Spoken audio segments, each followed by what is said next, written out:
कि राजनीति एक माध्यम हो सकता है किसी कुर्सी पे बैठने का, लेकिन स्थायी राजनीति के लिए धर्म बहुत जरूरी है। और लास्ट में उन्होंने बुद्ध और धर्म किताब इसीलिए लिखी और उसमें यही बात वो कहकर, मैं ये कह रही हूँ मेरा अभी राजनीति में कोई उद्देश्य नहीं है, लेकिन मैं भविष्य में राजनीति करूंगी, मैं करूंगी, क्योंकि मुझे राजनीति जब लगेगी कि समाज के लिए जरूरी है तो मैं कट्टर, और कट्टरता जो है अम्बेडकरवाद में कट्टरता नहीं है, बुद्धिज्म में कट्टरता नहीं है। इंसान के विचार फ्लेक्सिबल होने चाहिए परिस्थितियों के हिसाब से। मुसलमान जाता है नमाज करता है, 5 बार की नमाज अदा करता है और आपस में वो सारा समाज मिलता है, भाईचारा बनता है उनका।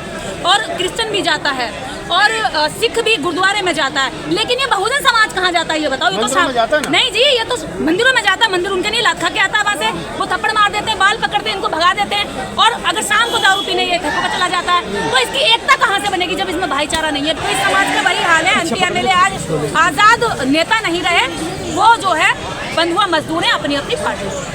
हम डॉक्टर रितु के प्रोटेस्ट को मजबूती देने के लिए आए हैं, और वो समाज की बेटी है। समाज की बेटियों के साथ जब अत्याचार होगा तो समाज को ये खड़े होकर दिखाना चाहिए कि हमारी बेटियां तुम्हारे शोषण का शिकार नहीं होंगी, चाहे खेत हो, चाहे ऑफिस हो, चाहे दफ्तर हो, चाहे कॉलेज हो, हम उसके साथ खड़े होंगे। तो ये हमें इधर से संदेश देना चाहिए। आज यहाँ पर कई पार्टियों के लोग, अनेकों संगठनों के लोग यहाँ पर एकजुट हैं, तो ये दबाव बनता है उन पर कि भले ही हम संगठन किसी भी नाम से चलाएं, भले ही हम पार्टी किसी नाम से चलाएं, लेकिन जब समाज पर मुसीबत आए तब हमें एकजुट हो जाना चाहिए। पुलिस प्रशासन और यहाँ का जो पुलिस प्रशासन है वो नहीं चाहता था यहाँ बैठे, लेकिन ये आज जो आंदोलन हुआ है इससे पता चल गया उनको कि अगर इनको ज़्यादा सताया जाएगा तो इकट्ठा भी होना जानते हैं, एकजुट होना भी जानते हैं, और अब अधिकारों के प्रति में चेतना बढ़ रही है।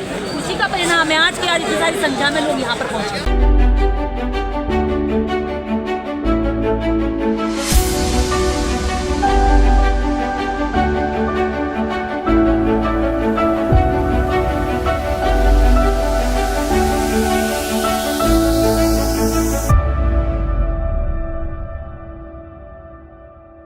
समाज की नींव खुली है, आप समाज सो रहा था जब नींव को यहाँ से खदेड़ दिया गया।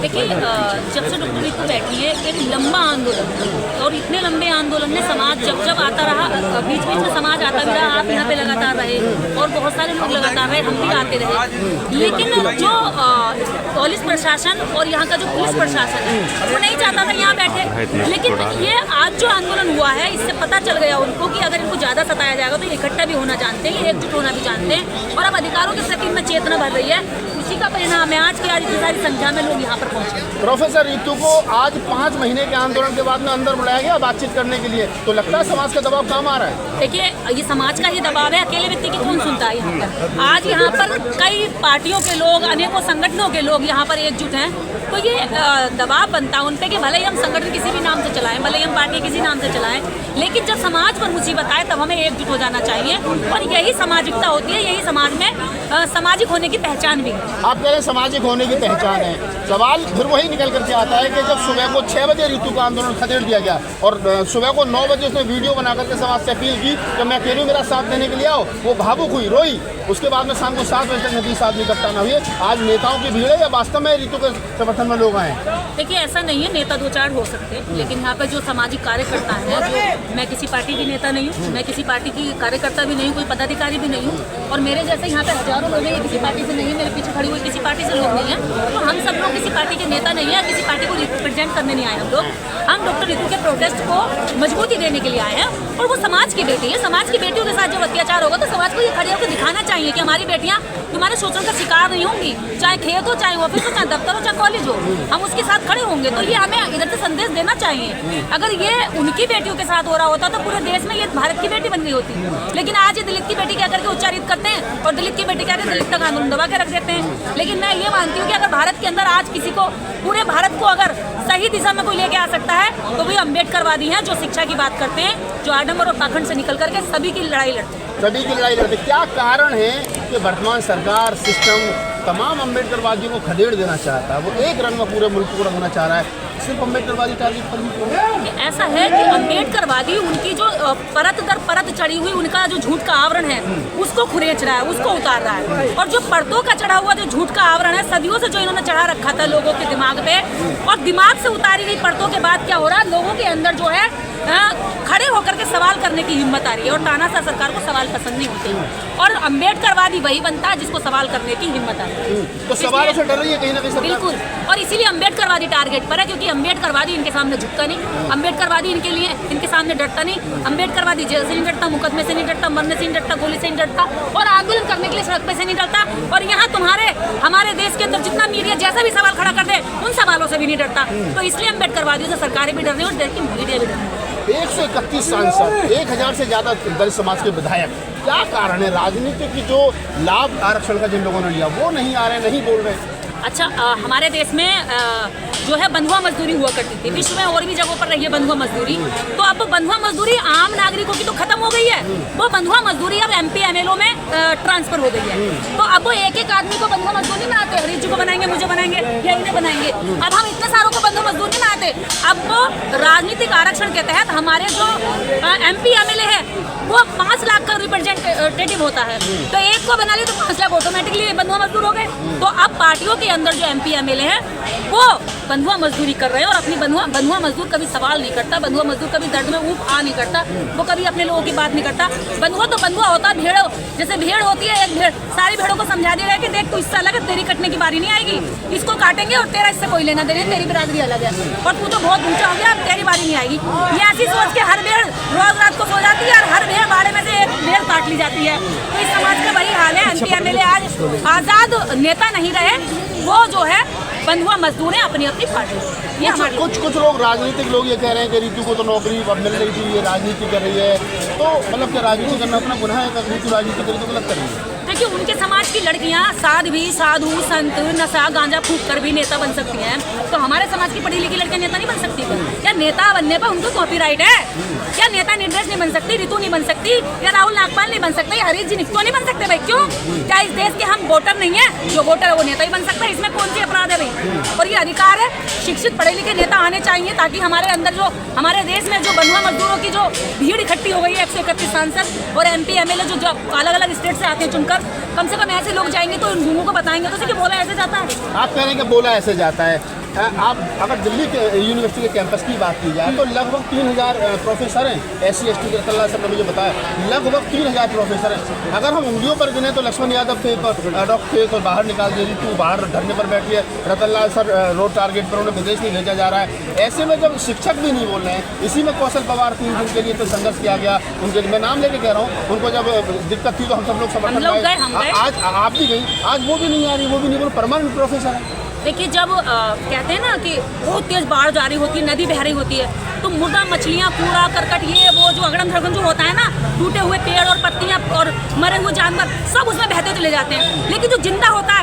वो उसकी दिशा को काटता है, जिंदा होता है वो विपरीत जाकर दिखा रहा है, अगर इधर बह रहा तो वो इधर को जाएगा, वो लावा नहीं, वो कूड़ा करकट नहीं होता है, वो मुर्दा नहीं होता है। तो ये जिंदा लोगों की पहचान है। बाबा साहब डॉक्टर अम्बेडकर के टाइम पे भी और शिक्षित लोग भी हुआ करते थे, लेकिन वो कांग्रेस की तरफ चले गए। बाबा साहब डॉक्टर अम्बेडकर ने जिंदा होने का सबूत दिखाया। तो ये जो नाम देश के अंदर गिने जाते हैं, ये जिंदा लोगों की पहचान है। और मुर्दा लोग केवल रोटी खाते हैं, सो जाते हैं और फिर वो अपना दिन काट करके बूढ़े होकर के इंतजार करते हैं कि हम कब मरें। ऐसे लोगों का अस्तित्व नहीं होता, ना ऐसे लोगों की पहचान होती है। बस वो रोटी खा रहे हैं, अरे तुम भी रोटी खा रहे हो और वो भी रोटी खा रहे हैं, जो भीख मांगते हैं शनिदान के नाम पर। तो तुम में और ना अंतर क्या? रोटी उन्हें मिली, तुम्हें मिली, वो तो शाम को पौवा भी ले लेते हैं, शनिदान के नाम पर इतना पैसा आ जाता है उन पर। तो भैया तुम में और उनमें कोई अंतर नहीं है। कम से कम वो अपने धर्म का तो प्रचार करें, तुम तो अपने अधिकारों के बारे में ना जानते ना प्रचार करते हैं। आप कह रहे हैं कि मतलब आप जानते हैं ना प्रचार करते हैं, क्या काट है ये सारी समस्याओं का? आपका धार्मिक लेवल पर शोषण हो रहा है, आर्थिक लेवल पर शोषण हो रहा है, नौकरी में तो वहाँ शोषण हो रहा है, आपने कहा कि जो 131 सांसद है वो बंधुआ मजदूर है, इन सारी समस्याओं का क्या काट? देखिए, इसका एक सबसे बड़ा जो मूल मंत्र है, बाबा साहब डॉक्टर अम्बेडकर भी कहते थे कि जिस समाज के राजनीतिक जड़ों से पहले सामाजिक जड़ें मजबूत नहीं होती और सामाजिक जड़ों में धार्मिक जड़ें मजबूत नहीं होती, लोग इसको भी आधा बताते हैं, सामाजिक जड़ों में भी धार्मिक जड़ें मजबूत। अगर हमारा कितना भी बड़ा नेता बन जाएगा तो वो उनके धर्म के आगे जाकर झुकता है और वो अपमानित करके भगा देते हैं। हमारा अपना कोई धर्म नहीं है, हमारा अपना सामाजिक कोई स्थान नहीं होता जहाँ हम बैठे। मुसलमान जाता है, नमाज करता है, 5 बार की नमाज अदा करता है और आपस में वो सारा समाज मिलता है, भाईचारा बनता है उनका।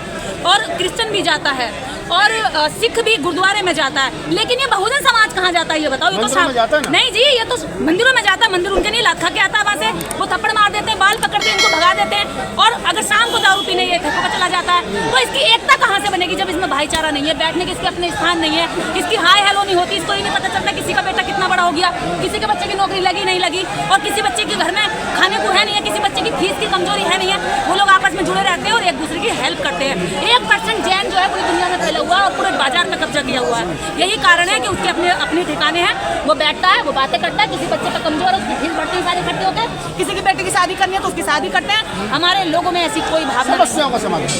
समस्या का समाधान यही है कि देश के अंदर जितने भी लोग जो राजनीति करना चाहते हैं, अगर वास्तव में चाहते हैं कि वो समाज के लिए देश के अंदर अम्बेडकर राइट मूवमेंट की राजनीति करें, तो जितने भी अम्बेडकर राइट विचारधारा के लोग हैं, सारे जो बहुजन लीडर हैं, उन्हें एक मंच पे एक मंच पर आना चाहिए और सरकार बनानी चाहिए। और सरकार तभी बनेगी जब तभी अम्बेडकरवादियों की सरकार बनेगी। और ये बैठ के पैक्ट कर देना, कम से कम 29 राज्य हैं भारत में, किसी एक को प्रधानमंत्री चुन लें और बाकी आप मुख्यमंत्री के राज्य ले लो। भाई जब सरकार बनती है तो एक ही पद थोड़ी होता है मुख्यमंत्री का या प्रधानमंत्री का, भाई शिक्षा मंत्री भी होता है। जो पढ़े लिखे लोग हैं वो शिक्षा विभाग को संभालें, जो और इंजीनियर से वो सड़कों को संभालें। इतने सारे विभाग होते हैं, उन विभागों को बांट लो। बहुत सारे योग्य समाज में लोग हैं, लेकिन ये क्या करते हैं, इनको सबको वही एक ठिकाने वाली कुर्सी चाहिए, चाहे इधर उधर से वो गिराने के लिए वहाँ पे 10 मिनट बाद उन्हें धक्का देके गिरा दिया जाए। तो पहले हमारे समाज के लीडरों को एक साथ बैठ करके, मैंने ये पिछले साल भी 6 दिसंबर को रामलीला ग्राउंड पे मैंने स्पीच करी थी, तब भी मैं बहुत इस बात पर दुखी थी कि सब लोगों को बिठाने के लिए मीटिंग करी थी, लेकिन लोग बैठे नहीं। नेता आपस में एक दूसरे की पीठ करके बैठते हैं, अगर ये देखो तो मेरी पीठ होगी, तो पहले हमें ऐसे बैठना चाहिए अपने आपस में नेताओं को। उसके बाद जितने सामाजिक कार्यकर्ता हैं, अगर इनको राजनीति करनी है तो क्लियर करें कि मैं इतने साल बाद राजनीति करूँगा, इतने समय तक मैं सामाजिक काम करूंगा।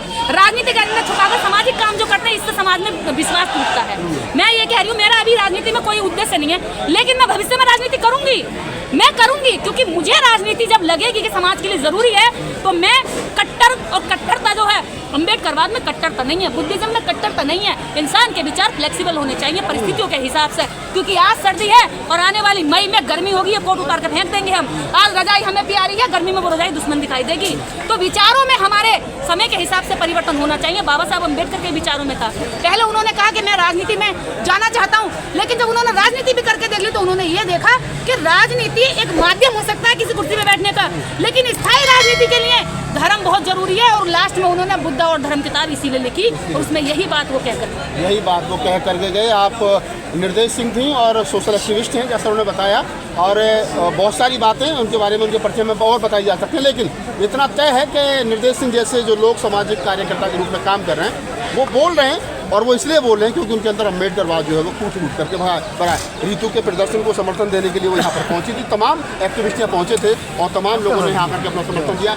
इस आंदोलन में फ्यूचर में ये आंदोलन किधर जाएगा, बहुत सारी चीज़ें भविष्य के गर्म में हैं। धन्यवाद। देखते रहिए नीलकमल टीवी। आपको अगर हमारा वीडियो अच्छा लगता है तो हमारे चैनल को सब्सक्राइब करिए, वीडियो को लाइक करिए, शेयर करिए। धन्यवाद।